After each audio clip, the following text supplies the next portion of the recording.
Hi students.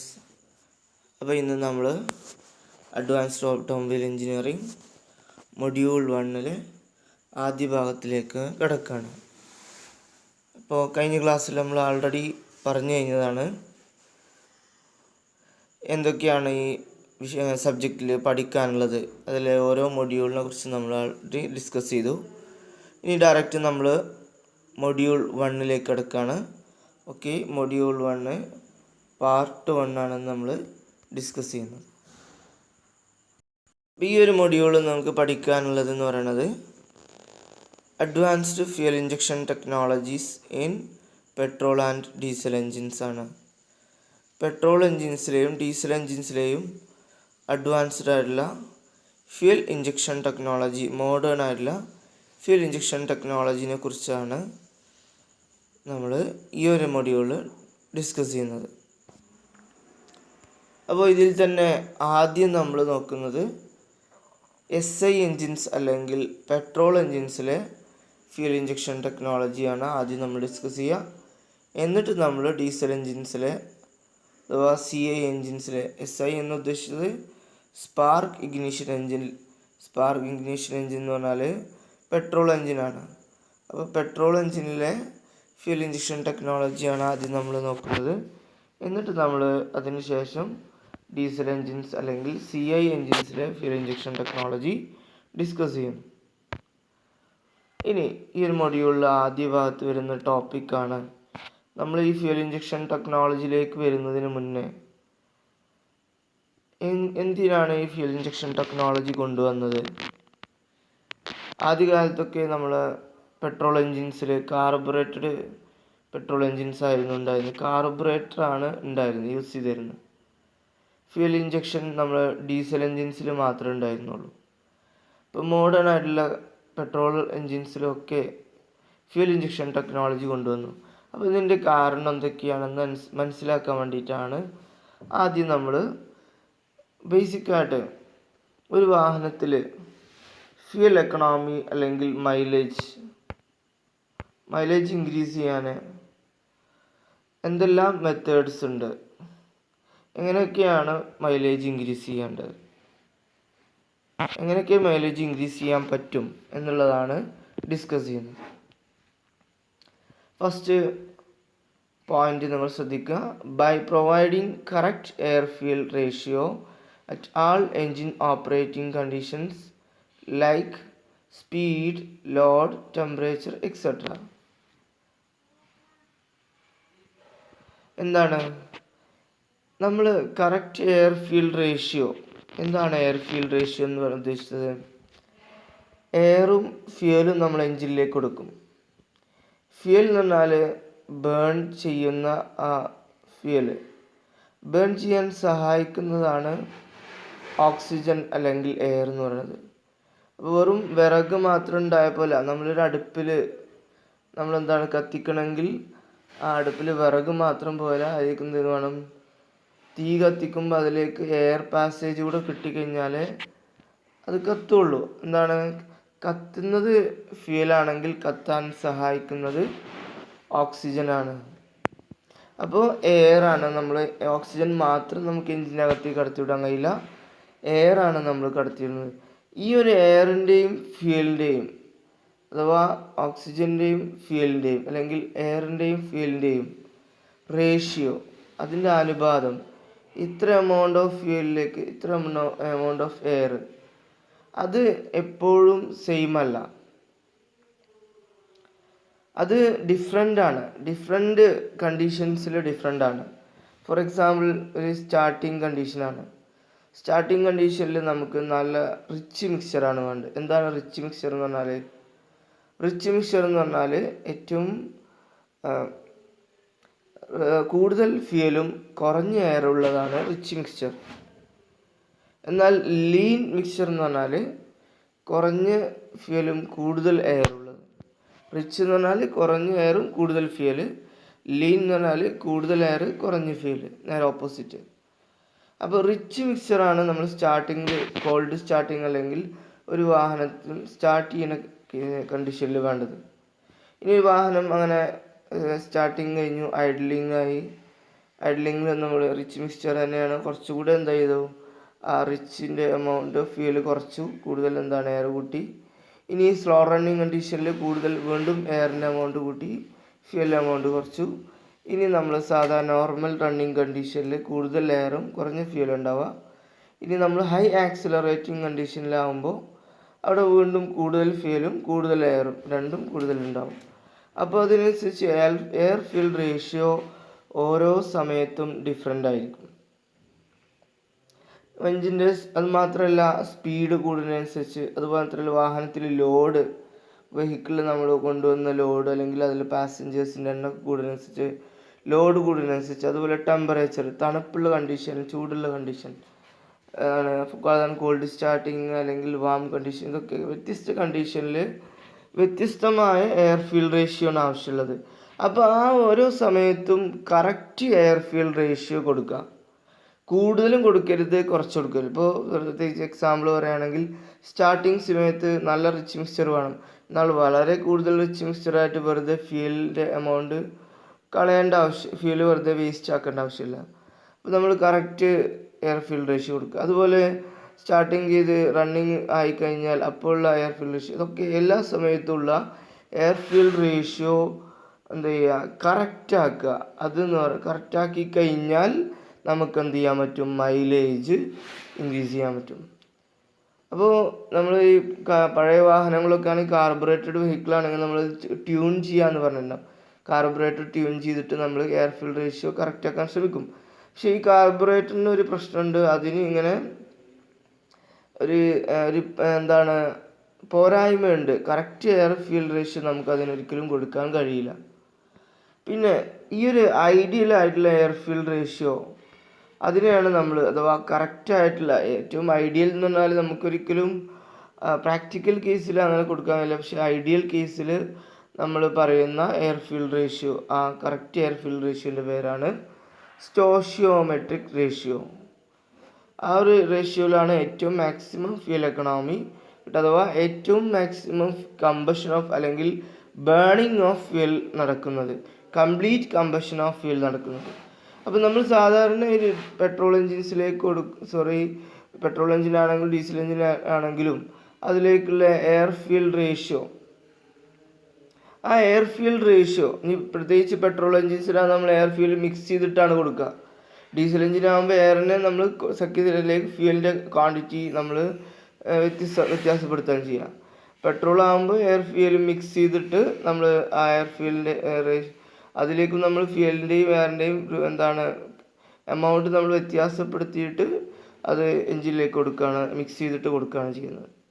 അപ്പോൾ എങ്ങനെയാണെങ്കിലും stoichiometric ratio എന്ന് പറഞ്ഞാൽ, സ്റ്റോഷിയോമെട്രിക് മിക്സ്ചർ എന്ന് പറഞ്ഞാൽ ഈ ഒരു കറക്റ്റ് എയർ ഫ്യൂൽ മിക്സ്ചർ, ആ ഒരു എയർ ഫ്യൂൽ മിക്സ്ചർ കൊടുത്തു കഴിഞ്ഞാൽ ബേണിംഗ് ഓഫ് ഫ്യൂലിൻ്റെ ബേണിങ്, കത്തൽ, അത് മുഴുവനായിട്ട് നടക്കും. ഒരിക്കലും കംപ്ലീറ്റ് കമ്പഷൻ എന്ന് പറഞ്ഞാൽ പ്രാക്ടിക്കൽ കേസിൽ ഒരിക്കലും സാധിക്കുകയില്ല. നമ്മൾ എന്തായാലും നമ്മൾ കത്തിച്ച് കഴിഞ്ഞാൽ, പെട്രോൾ ആണെങ്കിലും ഡീസൽ ആണെങ്കിലും കത്തിച്ച് കഴിഞ്ഞാൽ എഞ്ചിനകത്ത് കത്തിച്ച് അതിൽ കുറച്ച് വേസ്റ്റ് ഉണ്ടാവും, അല്ലെങ്കിൽ കുറച്ച് അൺബേൺഡ് ആയിട്ടുള്ള ഫ്യൂൽ ഉണ്ടാവും. കുറച്ച് വേസ്റ്റ് ഓഫ് ഫ്യൂൽ എന്തായാലും അതിൽ നഷ്ടപ്പെടും. ഫുള്ളായിട്ട് കത്തണം എന്നില്ല, അതിൽ ചെറിയ എമൗണ്ട്, മൈന്യൂട്ട് എമൗണ്ട് വേസ്റ്റ് ആവാൻ സാധ്യതയുണ്ട്. എന്നാൽ പഴയ കാലത്ത് വെഹിക്കിൾസിൽ അത് കൂടുതലായിരുന്നു. ഇപ്പം മോഡേൺ ആയിട്ടുള്ള എൻജിൻസിൽ അത് കുറവാണ്. അതിൻ്റെ കാരണമൊക്കെ നമ്മൾ പറയും. അപ്പോൾ സ്റ്റോഷിയോമെട്രിക് മിക്സ്ചർ എന്ന് പറഞ്ഞാൽ ശരിക്കും കംപ്ലീറ്റ് കമ്പഷൻ അഥവാ മുഴുവൻ ഫ്യൂലും കത്താൻ ആവശ്യമായിട്ടുള്ള എയർ ഫ്യൂൽ റേഷ്യോ അല്ലെങ്കിൽ എയർ ഫ്യൂൽ മിക്സ്ചറാണ് സ്റ്റോഷിയോമെട്രിക് മിക്സ്ചർ എന്ന് പറയുന്നത്. അതൊരിക്കലും പ്രാക്ടിക്കൽ കേസിൽ ആ കംപ്ലീറ്റ് കമ്പഷൻ നടക്കില്ല. അതുകൊണ്ടാണ് നമ്മൾ പറയുന്നത് സ്റ്റോഷിയോമെട്രിക് റേഷ്യോ എന്ന് പറയുന്നത് ഐഡിയൽ റേഷ്യോ ആണെന്ന് പറയുന്നത്. ഇനി എന്താണ് നമുക്കുള്ളത് ഇതിനുള്ള വഴി? പരമാവധി കറക്റ്റ് എയർ ഫ്യൂൽ റേഷ്യോ കിട്ടണമെങ്കിൽ നമുക്ക് എന്താണ് അതിൻ്റെ ടെക്നോളജി എന്ന് പറയുന്നത്? അതാണ് നമ്മൾ ഇലക്ട്രോണിക് ഫ്യൂൽ ഇഞ്ചക്ഷൻ എന്ന് പറയുന്നത്. Electronic fuel injection. ഈ ഇലക്ട്രോണിക് ഫ്യൂൽ ഇഞ്ചക്ഷൻ എന്താ ചെയ്യുന്നത് വെച്ചാൽ അതൊരു കമ്പ്യൂട്ടർ കൺട്രോൾഡ് സിസ്റ്റമാണ്. അത് നമ്മൾ ഡിസൈൻ ചെയ്തത് പരമാവധി കറക്റ്റ്, ഒരിക്കലും 100% അല്ല, മാക്സിമം കറക്റ്റായിട്ടുള്ള എയർ ഫ്യൂൽ റേഷ്യോ പ്രൊവൈഡ് ചെയ്യാനാണ് നമ്മൾ ഈ ഒരു കമ്പ്യൂട്ടർ കൺട്രോൾഡ് ആയിട്ടുള്ള EFI electronic fuel injection system use ചെയ്യുന്നത്. അപ്പോൾ അത് ചെയ്യുന്നത് എന്താ വെച്ചാൽ നമ്മൾ ഡിഫറെൻറ്റ് സെൻസേഴ്സ് ഉപയോഗിച്ചിട്ട് എൻജിൻ്റെ സ്പീഡ്, ലോഡ്, ടെമ്പറേച്ചർ ഇതൊക്കെ സെൻസ് ചെയ്തിട്ട് അതിനനുസരിച്ച് കറക്റ്റ് എമൗണ്ട് ഓഫ് ഫ്യൂവലിനെ നമ്മൾ ഒരു ഇഞ്ചക്ടർ ഉപയോഗിച്ച് ഇഞ്ചക്റ്റ് ചെയ്യുക.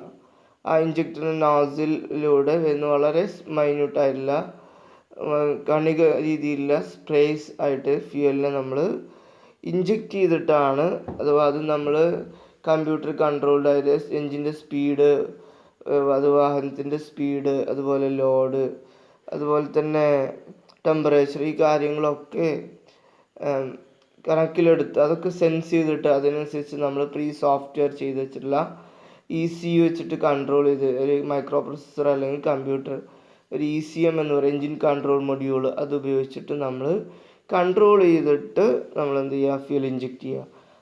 അപ്പം നമുക്ക് പരമാവധി കറക്റ്റ് എയർ ഫ്യൂൽ റേഷ്യോ കിട്ടും. അപ്പോൾ നമുക്ക് എന്ത് ചെയ്യാൻ പറ്റും, മൈലേജ് അല്ലെങ്കിൽ ഫ്യൂൽ എക്കണോമി ഇൻക്രീസ് ചെയ്യാൻ പറ്റും. അപ്പോൾ ഇലക്ട്രോണിക് ഫ്യൂൽ ഇഞ്ചക്ഷൻ സിസ്റ്റം ഉപയോഗിച്ച് കഴിഞ്ഞാൽ അഥവാ നമുക്ക് കറക്റ്റ് എയർ ഫ്യൂൽ റേഷ്യോ കൊടുക്കാൻ കഴിയും, പരമാവധി കറക്റ്റ് എയർ ഫ്യൂൽ റേഷ്യോ കൊടുക്കാൻ കഴിയും. അപ്പോൾ എന്താണ്, പരമാവധി കംപ്ലീറ്റ് കമ്പഷൻ നടക്കും. അതനുസരിച്ച് maximum economy, fuel economy, mileage നമുക്ക് കിട്ടും. ഇനി നെക്സ്റ്റ് പോയിന്റ് എന്ന് പറയുന്നത്, നമ്മൾ മൈലേജ് ഇൻക്രീസ് ചെയ്യാനുള്ള അതർ മെത്തേഡ്സ് എന്ന് പറയുന്നത് using good quality fuel increases fuel economy. നല്ല ഫ്യൂൽ ഉപയോഗിക്കുക, അതൊരിക്കലും നമുക്ക് കൺട്രോൾ ചെയ്യാൻ പറ്റുന്നതല്ല, നമുക്ക് ചെയ്യാം. എങ്ങനെ, നല്ല പെട്രോൾ പമ്പുകൾ നമ്മൾ ഗവേഷണം ചെയ്യാം. നമുക്ക് ഏത് പെട്രോൾ പമ്പിൽ നിന്നാണ്, ഏത് കമ്പനി പെട്രോൾ പമ്പിൽ നിന്നാണ് നമുക്ക് സാധാരണ നമ്മൾ വാഹനത്തിലേക്ക് അടിക്കുമ്പോൾ കൂടുതൽ മൈലേജ് കിട്ടുന്നത്, കൂടുതൽ ഫ്യൂൽ എക്കണോമി കിട്ടുന്നത് നോക്കാം.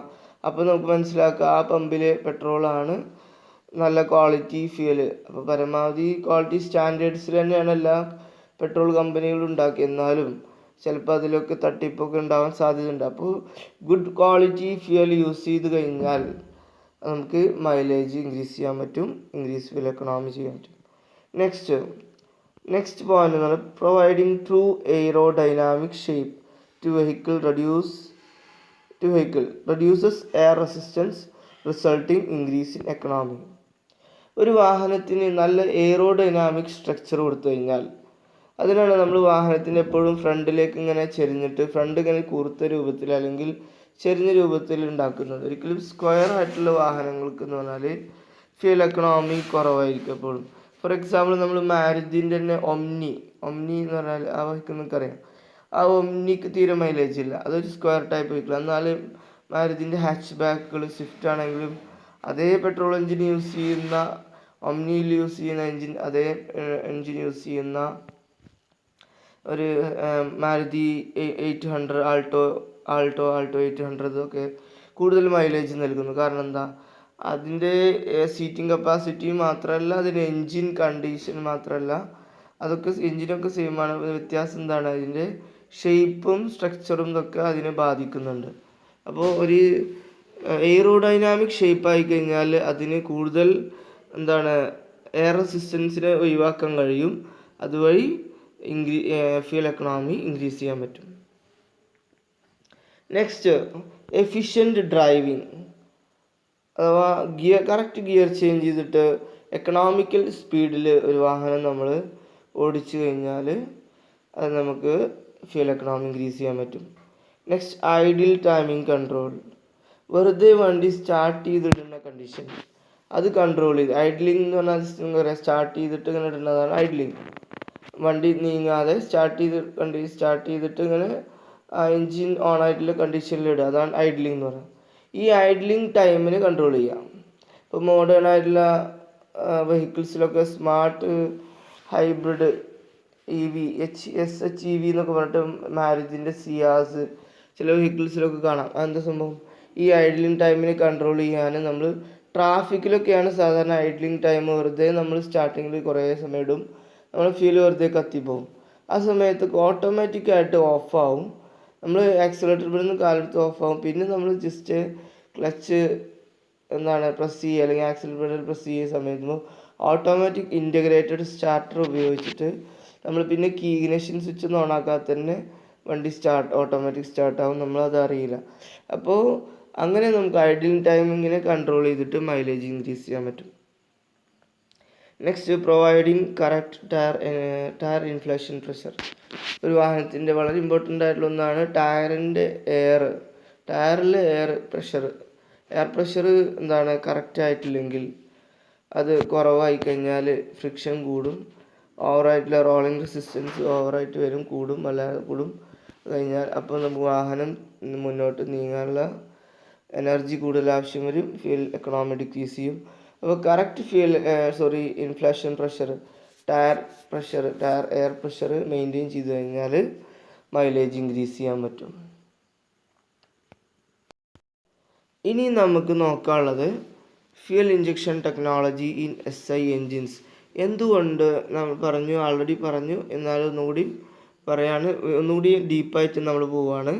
Fuel injection technology in SI engines, petrol engines അല്ലെങ്കിൽ SI എൻജിൻസിൽ എന്തുകൊണ്ട് ഈ ഫ്യൂൽ ഇഞ്ചക്ഷൻ ടെക്നോളജി യൂസ് ചെയ്യുന്നു, അഥവാ എന്തുകൊണ്ട് ഈ കാർബറേറ്റഡ് സിസ്റ്റം, പഴയ വെഹിക്കിൾസിലുള്ളതാണ് കാർബറേറ്റഡ് സിസ്റ്റം, ഈ കാർബറേറ്റർ എന്തുകൊണ്ട് ഒഴിവാക്കി നമ്മൾ ഈ ഇലക്ട്രോണിക് ഫ്യൂൽ ഇഞ്ചക്ഷൻ സിസ്റ്റം കൊണ്ടുവരുന്നു, അതിൻ്റെ കാര്യങ്ങളാണ് പറയുന്നത്.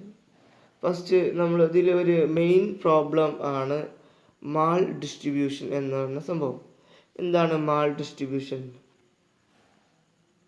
നമ്മളൊരു മൾട്ടി സിലിണ്ടർ എഞ്ചിനാണെങ്കിൽ, സിംഗിൾ സിലിണ്ടർ എഞ്ചിനല്ല, ഒരു മൾട്ടി സിലിണ്ടർ ബൈക്കിൽ കൂടുതൽ ഇപ്പോഴും കാർബറേറ്ററൊക്കെ യൂസ് ചെയ്യുന്നുണ്ട്. പക്ഷേ കാറുകളിൽ കുറേ മുന്നേ തന്നെ ഇലക്ട്രോണിക് ഫ്യൂൽ ഇഞ്ചക്ഷൻ സിസ്റ്റം കൊണ്ടുവന്നു.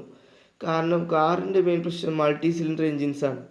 ഒന്നിലധികം സിലിണ്ടേഴ്സ് ഉണ്ടാകുമ്പോൾ അതിൽ നമ്മൾ കാർബറേറ്റർ കൊടുക്കുന്ന സമയത്ത് ഈ കാർബറേറ്ററിൻ്റെ അകത്തുനിന്ന് എയർ ഫ്യൂൽ മിക്സ് ചെയ്തിട്ട് പിന്നെ ഓരോ സിലിണ്ടർ അകത്തേക്കും ഇത് എഞ്ചിൻ്റെ സക്ഷൻ പ്രഷർ കാരണം സക്ക് ചെയ്തെടുക്കുകയാണ്. അപ്പോൾ ആ സക്ഷൻ സ്ട്രോക്കിൽ അത് എഞ്ചിൻ്റെ അകത്തേക്ക് വലിച്ചെടുക്കുന്ന സമയത്ത് ഈ ഇൻലെറ്റ് മാനിഫോൾഡിലൂടെയാണ് ഇത് പാസ് ചെയ്യുന്നത്. അപ്പോൾ ഇതിൽ തന്നെ ഇപ്പോൾ ഈ ഒരു ചിത്രത്തിലേക്ക് നോക്കാം. ഇവിടെ നമ്മൾ കാർബറേറ്റർ ഉള്ളതെങ്കിൽ ഇവിടെ നിന്ന് ഇങ്ങനെ എയർ ഫ്യൂൽ മിക്സർ വരുമ്പോൾ എല്ലാ സിലിണ്ടറിലേക്കും ഒരുപോലെ കിട്ടണമെന്നില്ല. ഏറ്റവും അടുത്തുള്ള സിലിണ്ടറിലേക്ക് ചിലപ്പോൾ കൂടുതൽ കിട്ടാം. ഇവിടെയാണ് കാർബറേറ്റർ, നമുക്ക് ഈ ഒരു സിലിണ്ടറിലേക്ക് കൂടുതൽ കിട്ടാം. ഈ രണ്ട് സിലിണ്ടറിലേക്ക് അത്ര കിട്ടണമെന്നില്ല. അപ്പോൾ എയർ ഫ്യൂൽ മിക്സ്ചറിൻ്റെ ക്വാണ്ടിറ്റി ഓരോ സിലിണ്ടറിലേക്കും കിട്ടുന്നത് വ്യത്യാസം ഉണ്ടാവാൻ മതി. അതിനെയാണ് നമ്മൾ വിളിക്കുന്ന പേരാണ് മാൾ ഡിസ്ട്രിബ്യൂഷൻ കറക്റ്റ് അല്ലാതിരിക്കുക. അപ്പോൾ നമ്മൾ ഈ ഒരു ടൈപ്പ് കാർബറേറ്റഡ് സിസ്റ്റം ആണെങ്കിൽ, കാർബറേറ്റഡ് സിസ്റ്റമുള്ള വാഹനങ്ങളിൽ മൾട്ടി സിലിണ്ടർ എഞ്ചിനാണെങ്കിൽ അതിൽ എല്ലാ സിലിണ്ടറിലേക്കും ഒരുപോലെ എയർ ഫ്യൂൽ മിക്സർ കിട്ടാത്തൊരവസ്ഥ വരും. അതുമാത്രമല്ല, ഇതിൻ്റെ അകത്ത് ഈ ചിത്രത്തിൽ നിങ്ങൾക്ക് കാണാം, ഫ്യൂൽ ഡ്രോപ്ലെറ്റ്സ് ആയിട്ട് ഇങ്ങനെ കാണാൻ പറ്റും. ഫ്യൂൽ കറക്റ്റ് മിക്സിങ് നടക്കാത്ത കാർബറേറ്റർ ആകുമ്പോൾ, മാത്രമല്ല ഈ ഇൻലെറ്റ് മാനിഫോൾഡിൻ്റെ സൈഡിൽ ഇപ്പോൾ ഇങ്ങോട്ട് ഇങ്ങനെ ടേൺ ചെയ്യുന്ന കർവൊക്കെ ഉള്ള സൈഡിലാകുമ്പോൾ ഈ ഒരു ഇതിൻ്റെ ഇൻലെറ്റ് മാനിഫോൾഡിൻ്റെ വാളിൽ കുറേ ഫ്യൂൽ ഒട്ടിപ്പിടിച്ച് അതൊക്കെ പിന്നെ ചില സമയത്ത് എൻജിൻ സിലിണ്ടറിലേക്ക് പോവാതെ അവിടെ തന്നെ ഇങ്ങനെ ഒട്ടിപ്പിടിച്ച് നമുക്ക് ഫ്യൂൽ എക്കണോമിനെ ബാധിക്കുമ്പോൾ നമ്മൾ പെട്രോൾ വെറുതെ വേസ്റ്റ് ആവും. അഥവാ നമ്മൾ ഇത് ലിക്വിഫൈ ചെയ്തിട്ട് അക്യുമുലേഷൻ ചെയ്തിട്ട് liquid gasoline air fuel petrol എയറുമായി മിക്സ് ചെയ്യുമ്പോൾ മുഴുവനായിട്ട് മിക്സ് ആവാതെ ഈ കാർബറേറ്റർ എൻജിൻസിലാകുമ്പോൾ അത് ഇതിൻ്റെ വാൾസിലൊക്കെ ഇങ്ങനെ ഒട്ടിപ്പിടിക്കാനൊക്കെ കൂടുതൽ ഡ്രോപ്ലെറ്റ്സ് ആയിട്ടൊക്കെ നിൽക്കാൻ സാധ്യതയുണ്ട്.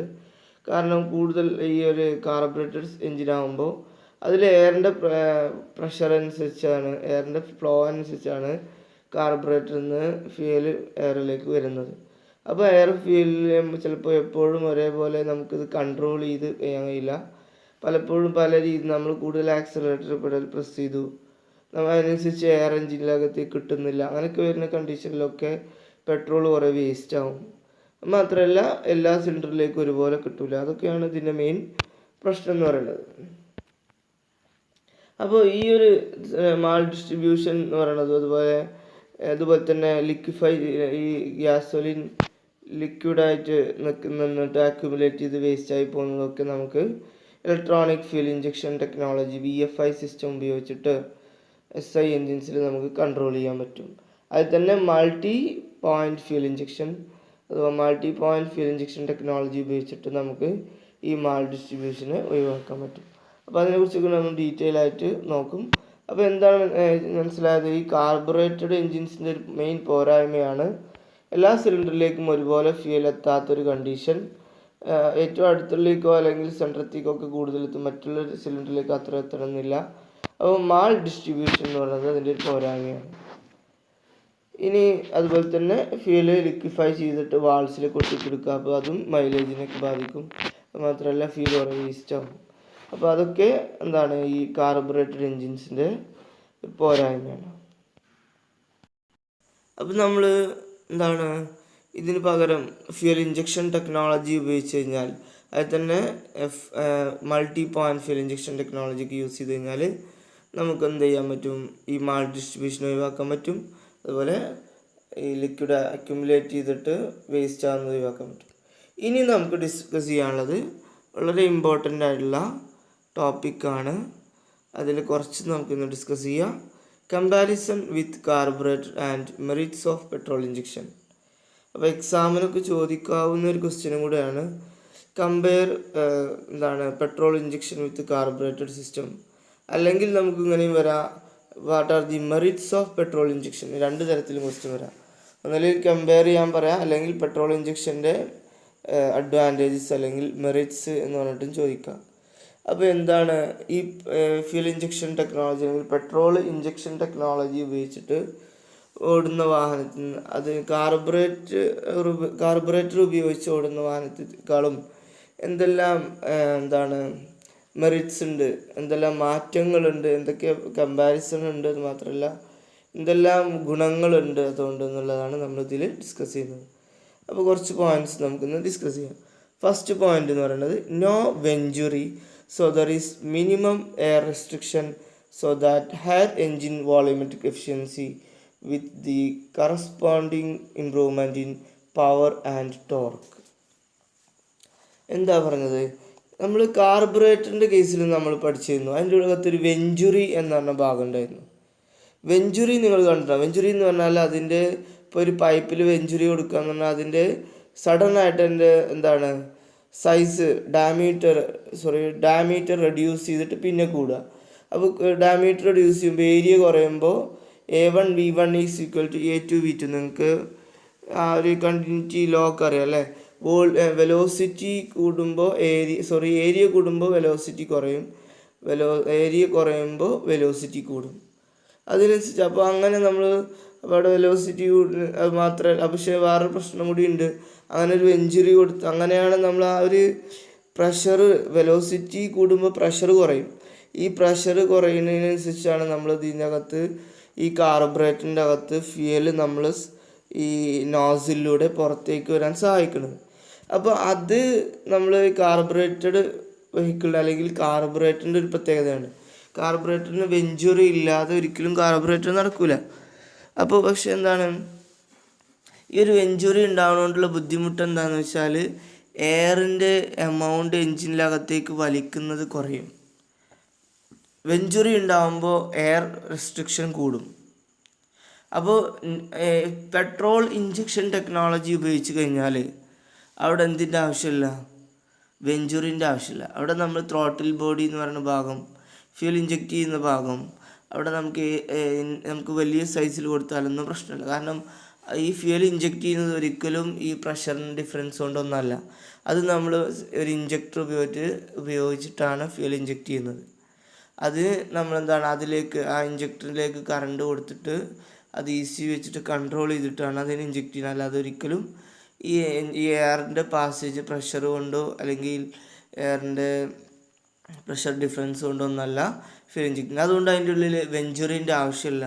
ഒരു പെട്രോൾ ഇഞ്ചക്ഷൻ സിസ്റ്റം ആണെങ്കിൽ, കാർബറേറ്റഡ് എഞ്ചിൻ ആണെങ്കിൽ അവിടെ വെഞ്ചുറി നിർബന്ധമാണ്. അപ്പോൾ ഇവിടെ വെഞ്ചുറി ആവശ്യമില്ലാത്തത് കൊണ്ട് തന്നെ പരമാവധി എയറിനെ എഞ്ചിൻ്റെ അകത്തേക്ക് വലിച്ചെടുക്കാൻ കഴിയും. അവിടെ എയർ റെസ്ട്രിക്ഷൻ മിനിമം ആയിരിക്കും. അത് മാത്രമല്ല, അതുകൊണ്ട് തന്നെ വോളിയോമെട്രിക് എഫിഷ്യൻസി, എഞ്ചിൻ്റെ വോളിയോമെട്രിക് എഫിഷ്യൻസി കൂടും. മാത്രമല്ല അതുവഴി ഇംപ്രൂവ് ഇൻ പവർ ആൻഡ് ടോർക്കും പവറും നമുക്ക് എന്ത് ചെയ്യാം, FI എൻജിൻസ് ഉപയോഗിച്ചിട്ട് പെട്രോൾ ഇഞ്ചക്ഷൻ ടെക്നോളജി ഉപയോഗിച്ചിട്ട് ടോർക്കും പവറും ഇൻക്രീസ് ചെയ്യുക. എങ്ങനെയാണ്? അതിലേക്കുള്ള എയർ റെസ്ട്രിക്ഷൻ കുറച്ചിട്ട്, അഥവാ നമ്മൾ വെഞ്ചുറി ഒഴിവാക്കുമ്പോൾ കൂടുതൽ എയർ എൻജിനിലേക്ക് വലിക്കാൻ കഴിയും. അതുവഴി വോളിയമെട്രിക് എഫിഷ്യൻസി കൂടും. അതുവഴി വാഹനത്തിൻ്റെ പവറും ടോർക്കും ഇൻക്രീസ് ചെയ്യും. അതാണ് ഒന്നാമത്തെ പോയിന്റ് എന്ന് പറയുന്നത്. അഥവാ കാർബറേറ്റഡ് എൻജിൻസിൽ നിന്ന് പെട്രോൾ ഇഞ്ചക്ഷൻ ടെക്നോളജി ഫസ്റ്റത്തെ വ്യത്യാസം എന്ന് പറയുന്നത് വെഞ്ചുറി ഇല്ല. അതുവഴി എയർ ഫ്ലോ ഇൻക്രീസ് ചെയ്യാൻ, എയർ എൻജിനകത്തേക്ക് വലിച്ചെടുക്കുന്നത് ഇൻക്രീസ് ചെയ്യാൻ പറ്റും.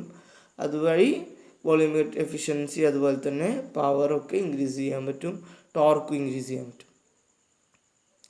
നെക്സ്റ്റ് പോയിന്റ് എന്ന് പറയുന്നത് hot spots for pre heating the cold air and fuel mixture are eliminated so that denser air enters the cylinder. പഴയ ഫ്യൂൽ ഇഞ്ചക്ഷൻ പഴയ കാർബറേറ്റർ സിസ്റ്റം ആണെങ്കിൽ അതിൽ നമുക്ക് ഈ പെട്രോളിനെ അല്ലെങ്കിൽ എയർ ഫ്യൂൽ മിക്സ്ചറിനെ പ്രീ ഹീറ്റ് ചെയ്യാനുള്ള സ്പോട്സ്, അതിലുള്ള ഏരിയകളൊക്കെ കൊടുക്കേണ്ട ആവശ്യമുണ്ടായിരുന്നു. അല്ലെങ്കിൽ പെട്ടെന്ന് കോൾഡ് സ്റ്റാർട്ടിങ് ഒക്കെ ബുദ്ധിമുട്ടാകും. അപ്പോൾ ആ എഞ്ചിനകത്ത് അങ്ങനത്തെ കോംപ്ലിക്കേറ്റഡ് ഏരിയകളൊക്കെ ആവശ്യമാണ്. എന്നാൽ ഈ ഫ്യൂൽ ഇഞ്ചക്ഷൻ ടെക്നോളജി വരുന്ന സമയത്ത് അവിടെ നമുക്ക് കോൾഡ് സ്റ്റാർട്ടിങ് വളരെ സിമ്പിളായിട്ട് കറക്റ്റായിട്ടുള്ള റിച്ച് മിക്സ്ചർ നമുക്ക് ഒരു ബുദ്ധിമുട്ടില്ലാതെ ഈ ഫ്യൂൽ ഇഞ്ചക്ഷൻ ടെക്നോളജി ഉപയോഗിച്ചിട്ട് നമുക്ക് ആ കറക്റ്റ് എമൗണ്ട് ഓഫ് ഫ്യൂൽ നമുക്ക് കൊടുക്കാൻ കഴിയും.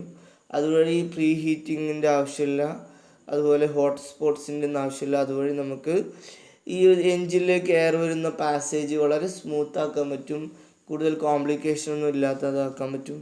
അതുവഴി നമുക്ക് കൂടുതൽ ഡെൻസറായിട്ടുള്ള എയർ എൻജിനകത്തേക്ക് വലിക്കാൻ പറ്റും. അതുവഴി വീണ്ടും നേരത്തെ പറഞ്ഞതുപോലെ തന്നെ കൂടുതൽ ഡെൻസർ എയർ എൻജിനകത്ത് വലിച്ചു കഴിഞ്ഞാൽ കൂടുതൽ വോളിയമെട്രിക് എഫിഷ്യൻസി ഇൻക്രീസ് ചെയ്യും, പവറും ടോർക്കും ഇൻക്രീസ് ചെയ്യും. ഓക്കെ, ബാക്കി ഇനിയും ഒരുപാട് കമ്പാരിസൺസ് പെട്രോൾ ഇഞ്ചക്ഷനുമായിട്ട് നെക്സ്റ്റ് ക്ലാസ്സിൽ നമുക്ക് ഡിസ്കസ് ചെയ്യാം.